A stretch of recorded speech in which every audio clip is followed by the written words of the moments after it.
पुनर्जन्म सत्य है और पुनर्जन्म एब्सोल्यूट नेसेसिटी है।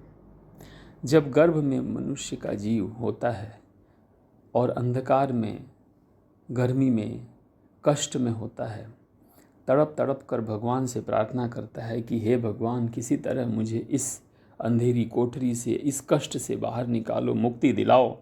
एक बार मुझे मुक्ति दिला दिया तो मैं आपको कभी भी नहीं भूलूंगा। अनेकों प्रकार के वचन देता है और जैसे ही माँ के गर्भ से बाहर निकलता है वह जीव सब कुछ भूल जाता है। सब कुछ अर्थात सब कुछ भूल जाता है।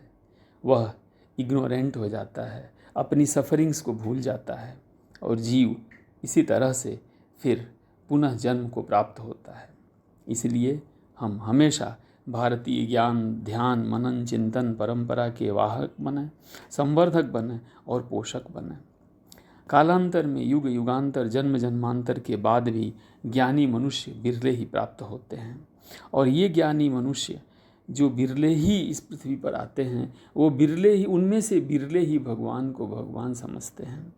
इसीलिए भगवान श्री कृष्ण 13वें अध्याय के 27वें श्लोक में कहते हैं, बहूनां जन्मनामन्ते ज्ञानवान् मां प्रपद्यते वासुदेवः सर्वमिति स महात्मा सुदुर्लभः।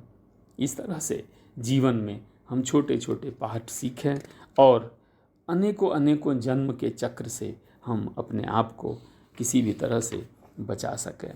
इसलिए ध्यान, ओम, माँ, मौन और योग पर ध्यान दें, जिससे हमारा जीवन ज्ञान विज्ञान की त्रिवेणी संगम पर अनेक प्रकार के उतार चढ़ाव के बाद सद्भाग्य को जो प्राप्त हुआ है, उससे हम विश्व शांति के मूल को आधार मानकर पारिवारिक सौहार्दता, चारित्रिक सौम्यता और हार्दिक विनम्रता के साथ यह जो 4 मोस्ट डेंजरस जो डिसीजेस हैं, अर्थात बीमारियां हैं, प्रॉब्लम्स हैं, वो क्या हैं? जन्म, जरा, व्याधि और मृत्यु, उनसे छुटकारा पाएं।